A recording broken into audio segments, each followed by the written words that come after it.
이에 이 은밀한 것이 밤의 환상으로 다니엘에게 나타나 보이매 다니엘이 하늘에 계신 하나님을 찬송하니라. 다니엘이 말하여 이르되 영혼부터 영혼까지 하나님의 이름을 찬송할 것은 지혜와 능력이 그에게 있음이로다. 그는 때와 계절을 바꾸시며 왕들을 패하시고 왕들을 세우시며 지혜자에게 지혜를 주시고 총명한 자에게 지식을 주시는도다.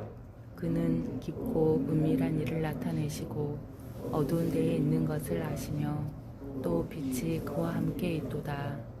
나의 조상들의 하나님이여, 주께서 이제 내게 지혜와 능력을 주시고 우리가 주께 구한 것을 내게 알게 하셨사오니 내가 주께 감사하고 주를 찬양하나이다. 곧 주께서 왕의 그 일을 내게 보이셨나이다 하니라. 이에 다니엘은 왕이 바벨론 지혜자들을 죽이라 명령한 아리옥에게로 가서 그에게 이같이 이르되 바벨론 지혜자들을 죽이지 말고 나를 왕의 앞으로 인도하라. 그리하면 내가 그 해석을 왕께 알려드리리라 하니 이 아리옥이 다니엘을 데리고 급히 왕 앞에 들어가 싸르되 내가 사로잡혀온 유다 자손 중에서 한 사람을 찾아내었나이다. 그가 그 해석을 왕께 알려드리리이다 하니라. 왕이 대답하여 벨드사살이라 이름한 다니엘에게 이르되 내가 꾼 꿈과 그 해석을 내가 능히 내게 알게 하겠느냐 하니 다니엘이 왕 앞에 대답하여 이르되 왕이 물으신 바 은밀한 것은 지혜자나 술객이나 박수나 점쟁이가 능히 왕께 보일 수 없으되 오직 은밀한 것을 나타내실 이는 하늘에 계신 하나님이시라. 그가 느부갓네살 왕에게 후일에 될 일을 알게 하셨나이다. 왕의 꿈 곧 왕이 침상에서 머릿속으로 받은 환상은 이러하니이다. 왕이여, 왕이 침상에서 장래일을 생각하실 때 은밀한 것을 나타내시는 이가 장래일을 왕에게 알게 하셨사오며 내게 이 은밀한 것을 나타내심은 내 지혜가 모든 사람보다 낫기 때문이 아니라 오직 그 해석을 왕에게 알려서 왕이 마음으로 생각하던 것을 왕에게 알려주려 하심이니이다. 아멘.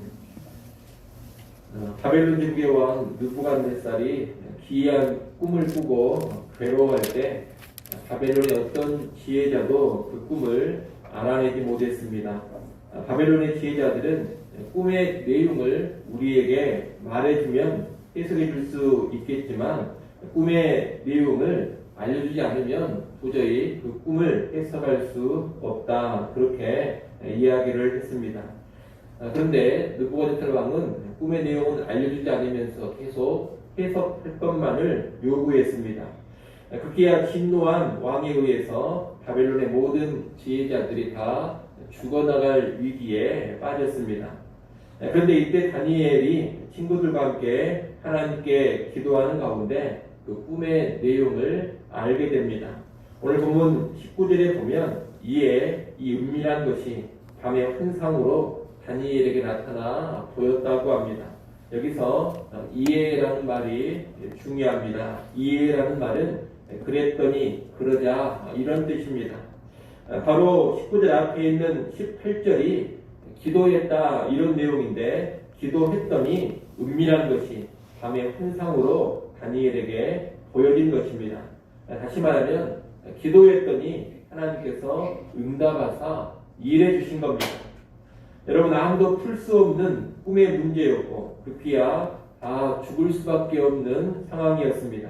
인간적인 방법으로는 도무지 해결이 되지 않고 헤쳐나갈 수가 없는 그런 문제, 그런 상황이었습니다. 그러나 기도하자 문제가 해결됩니다. 기도하자 살 길이 열립니다. 이것이 바로 기도의 힘이요, 기도의 능력입니다. 하나님은 기도를 반드시 들으시고 응답하사 기도 가운데 역사해 주시는 겁니다. 그런 여러분, 도무지 해결할 수 없는 문제 앞에서 또 막막하고 도저히 살 길이 없어 보이는 그런 상황 속에서 꼭 기도하는 길로 나아가시기를 바랍니다. 하나님은 우리의 기도를 외면하지 않으십니다. 기도하면 해법을 주시고 기도하면 살 길을 열어주십니다. 이를 확신하시고 문제와 위기 속에서 언제나 기도하는 자리로 나아가는 저와 여러분이 될 수 있기를 바랍니다. 하나님께서 기도에 응답하사 느부갓네살 왕이 꾼 꿈의 내용을 알려주시자 다니엘이 바로 어떤 반응을 보이느냐, 찬양의 반응을 보입니다. 그 찬양의 내용이 오늘 본문 20절부터 23절에 쭉 나옵니다. 그 내용을 보면 다니엘은 하나님의 지혜와 하나님의 능력을 찬양합니다. 세상 지혜자들이 진정한 지혜자가 아닙니다. 세상의 왕이 진정한 능력자, 통치자가 아닙니다. 여호와 하나님이 진정한 지혜와 지식의 근원이시요 완전하고 참된 지혜자이십니다. 또한 여호와 하나님만이 세상 역사를 주관하시고 통치하시는 전능한 왕이십니다. 하나님은 그 전능의 능력으로 때와 계절을 바꾸시고 왕들을 폐하시고 왕들을 세우십니다.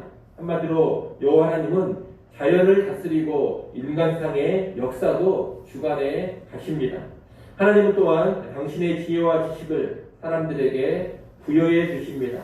세상의 모든 지혜, 지식은 다 이 하나님께로부터 나오는 것입니다. 이 하나님은 모르는 것이 없으시고 하나님 앞에서는 그 어떤 것도 감추어지지 않습니다.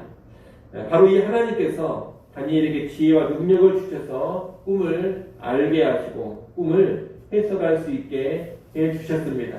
그로 인해 다니엘은 하나님을 높이고 하나님을 찬양하고 있는 겁니다. 다니엘이 올리는 이 찬양을 통해서 우리는 찬양의 본질을 알게 됩니다.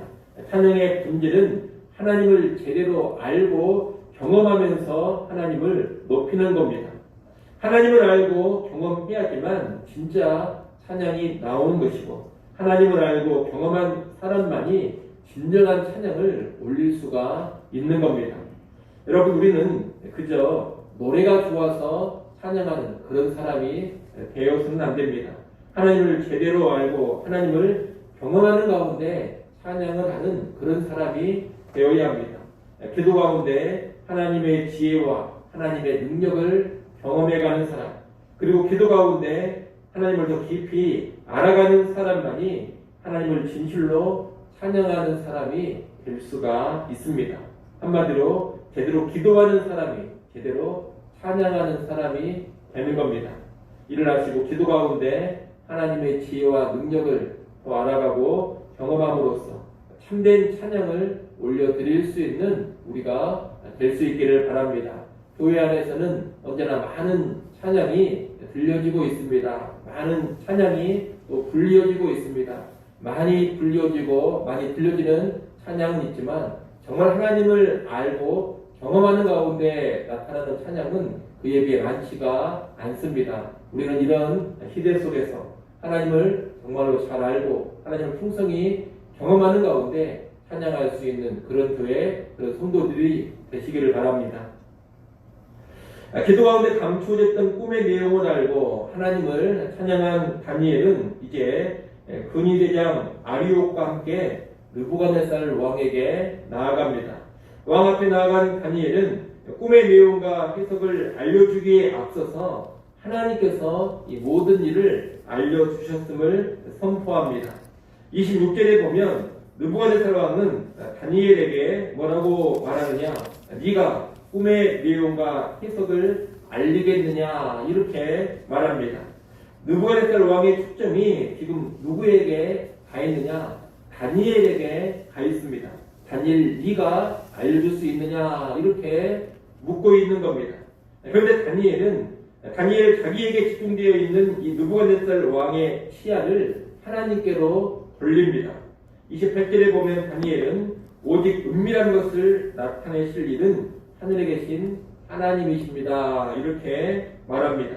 그리고 왕이 꾼 꿈도 하나님께서 후일에 될 일을 왕에게 알려주신 것이다, 이렇게 말합니다. 30절에도 보면 내게 이 은밀한 것을 나타내신 것은 내 지혜가 모든 사람보다 낫기 때문이 아니라고 분명히 밝히고 있습니다. 내가 특별하고 내가 똑똑해서가 아니라 하나님께서 알려주셔서 이 꿈을 알게 되었다는 겁니다. 지금 다니엘은 자신에게 향하는 느부갓네살 왕의 관심을 철저히 하나님께로 돌리고 있습니다. 다니엘 자신을 보게 하지 않고 하나님을 보게 합니다. 자신을 드러내지 않고 하나님을 드러냅니다. 자기 영광이 아니라 하나님의 영광을 구합니다. 그래서 이 꿈 문제의 해결로 인해 느부갓네살 왕이 하나님을 인정하게 만들어가는 겁니다. 우리는 다니엘이 보여준 이 모습 역시 주목할 수 있어야 하겠습니다. 사람들은 종종 하나님을 통해 능력과 지혜를 얻고 하나님으로 인해 문제를 해결했음에도 불구하고 사람들에게 자기 자신을 드러내곤 합니다. 하나님이 아닌 자기를 드러내고 자기를 선포하면서 자기가 영광을 받아 누리곤 합니다. 그러나 다니엘은 철저히 하나님만을 선포하고 하나님만을 높입니다.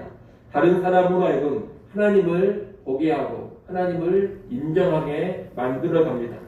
나만 하나님을 알고 경험하고 나 홀로 하나님을 찬송하는 데서 그치는 것이 아니라 주변 사람들에게도 하나님을 알리고 선포하며 주변 사람들도 하나님을 인정하고 찬양케 하는 것입니다. 이것이 바로 진정한 하나님의 사람의 태도입니다. 오늘 우리 역시 이런 다니엘과 같은 태도, 다니엘과 같은 모습으로 살아가시기를 바랍니다. 여러분, 하나님께서 여러분에게 주신 어떤 은혜가 있습니까? 하나님 통해 받은 능력과 지혜가 있습니까? 하나님이 도와주신 귀한 역사하심이 있습니까? 그렇다면 그 하나님을 주변 사람들에게 알리고 선포하시기를 바랍니다. 그래서 내가 아닌 하나님이 주목받고 내가 아닌 하나님이 영광받게 하시기를 바랍니다. 아무쪼록 우리를 통해서 다른 사람들이 하나님을 더 인정하게 되고 하나님을 더 높일 수 있는 그런 모습이 있기를 간절히 소원합니다. 오늘 말씀을 정리하겠습니다. 여러분, 다니엘은 기도를 통해서 하나님의 기이한 도우심을 경험합니다. 그리고 자신을 도우신 그 하나님을 찬양합니다. 나아가 그 하나님을 느부갓네살 왕에게 선포하며 그 왕이 하나님을 주목하게 만듭니다. 오늘 우리도 그런 삶을 살기를 바랍니다. 기도 가운데 하나님의 능력과 하나님의 지혜를 누려가십시오. 또 내가 알고 경험한 하나님을 찬양하십시오. 그리고 그 하나님을 사람들에게 알리고 선포할 수 있기를 간절히 소원합니다. 기도하겠습니다.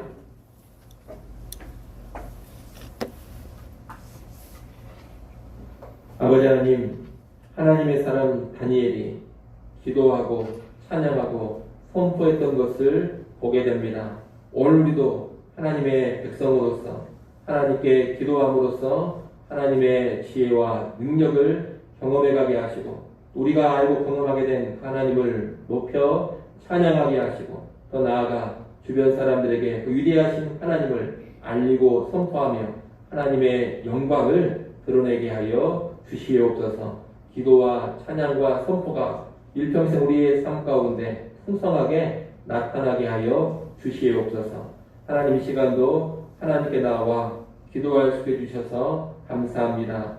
이 시간 새벽의 기도를 통하여서 하나님의 은혜와 긍휼을 힘있게 하시고 또한 기도하는 가운데 우리의 영혼이 더 근신하며 깨어있게 하여 주시옵소서. 오늘 하루를 살아갈 때에도 영적으로 잠들지 않게 하시고 깨어 근신하는 가운데 하나님이 기뻐하시는 길로 한 걸음 한 걸음 나아가게 하여 주시옵소서. 예수님의 이름으로 기도드리옵나이다. 아멘.